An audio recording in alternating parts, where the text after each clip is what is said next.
we would like everybody to go bright for Cruse on the 4th of December.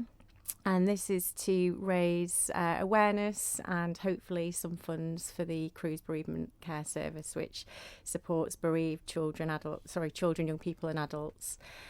So this is a new initiative, something that we've come up with quite quickly, and we're really excited about it. And we hope today that people will decide to join in. Well, we are certainly for today, and I think on the 4th of December we should probably make an effort as well, H. Fantastic. Yeah. Quite right. I will. And I do love how we are literally all in completely different colours. So you've got your orange pink on the go. Amanda's in vibrant pink, which is fabulous. You've got Gill in kind of mustard yellow, would you say? Gold. Gold. Oh, tasteful. I Jill. mean, Well obviously. And we've got Joney in bright blue here as well, and then green at the end with me. Yeah. Well, for the 4th of December, I'll see if I can find my turquoise trousers, because I did have a pair. Turquoise Wow. Yeah, I know. They might have gone. Yeah. But if I can find them and I can get in them. There might be shorts for the time I've got them on. But... Well, while we've got you all with us, let's just remind people a little bit about the work that Cruse do. So, Jill, tell us a little bit about your role and what you do. I work predominantly with young people, so high school age, supporting them after somebody close to them has died. We do a lot of one-to-one work, but then we became aware a few years ago that what young people and children said to us was that they felt isolated and alone. And following on from that, we introduced our Cruse Kids project. I think she's handing to Joney now.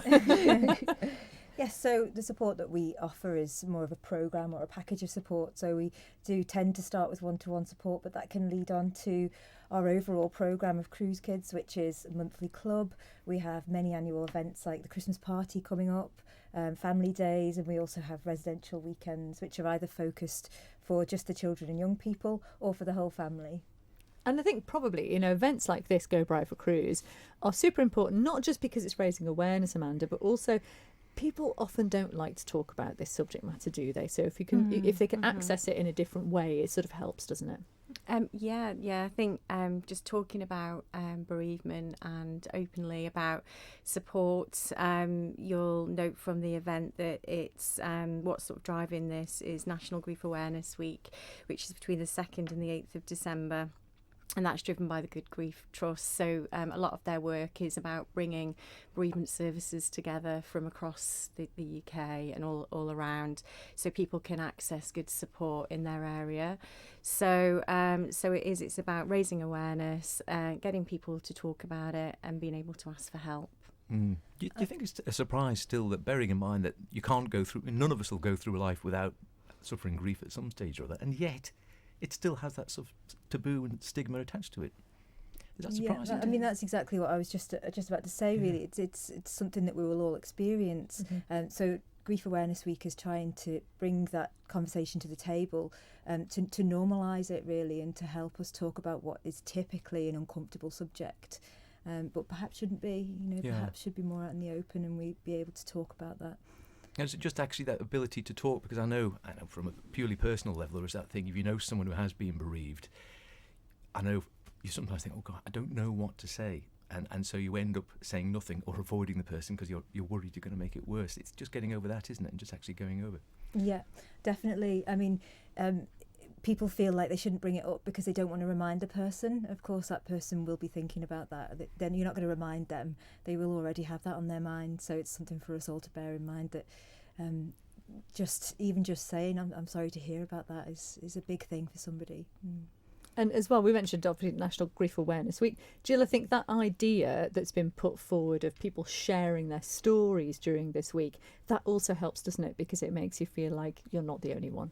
It makes a huge difference. In the words of one of our young men a couple of years ago who comes to our regular social events, and at the end of the residential weekend, where there'd been nearly 30 other young people who'd all lost a parent or a sibling, and he said everybody here just gets it, and it's about ensuring that people aren't defined by their grief, but it's about understanding the grief and it being part of our life story, rather than, as I just said, defining us. And the young people, children, adults we work with, we are facilitating that opportunity for them to tell their stories.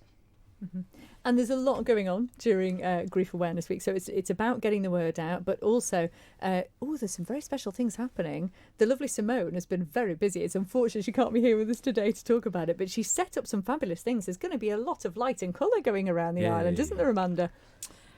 Yes, Simone has done a fabulous job, and as I say, we had quite a quick turnaround to get this event out and let people know about it. On the 8th of December, the Tower of Refuge, Ramsey Swing Bridge and Pulrose Power Station will be lit up purple from dusk, so we're really excited about that, and hope that we can build on this year on year and get the support that we need. And the the funding challenge of all charities and Cruse. There have been some issues around the normal income streams that we would tap into. So we are having to work harder, be innovative, and think of new ideas to raise money. So this is one of them, and we feel really excited about it. Absolutely. I do like the line on this thing. Let's face it, 2020's been a bit pants. Yeah. I think that sums it up in one sentence there. Our Simone is just as much a wordmeister as Dave Ramsey, who I think is also probably listening right now. This is all fabulous, and obviously the idea, not just lighting up these enormous buildings which would look brilliant, but hopefully lighting up and making colourful all the big businesses around the island, because you do want as many people as possible to take part in this Go Bright for Cruse. Yeah, and we've said island-wide dress down, but colour your hair, dress up your dog, your cat. Like these ideas. We're even thinking about having a sheep coloured for the day. We don't know whether that's possible, but a field of rainbow sheep. Oh, that'd be amazing. Should we speak to Kiri and see if she can make it happen? Orange sheep, a red sheep, blue sheep. Yeah, and then once people have done this, the ones that are taking part, you really want to encourage them to share the photos, don't you? We want to be able to shout out from the rooftops what's been happening and share and put this on our Facebook page. So, which you can find under Cruse Bereavement Care IOM. So if people haven't liked or followed us so far, it'd be great if they could do that and follow the event. And Joney, if someone has listened to what you've been saying today and thinks that actually, do you know what, I could really do with talking to someone about this, what's the best way for them to actually get in touch with you all? So you can contact the office. I mean, the Facebook page would have all the information as well. You can contact the office, or we have an email, which is info@cruseisleman.org, or directly through the office. My work telephone number 287277 as well. People can contact me directly anytime they like. And we have a website as well, which has a lot of information on it for contacting us. So